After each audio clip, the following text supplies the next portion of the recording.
सरकार दो आलम सल्लल्लाहु अलैहि वसल्लम ने फरमाया,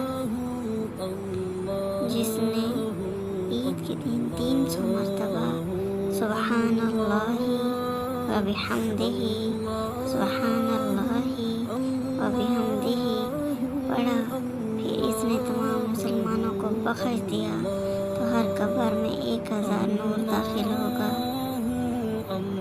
और जब इसका पढ़ने वाला फौत होगा तो अल्लाह ताला इसकी कब्र में 1000 नूर दाखिल करेगा।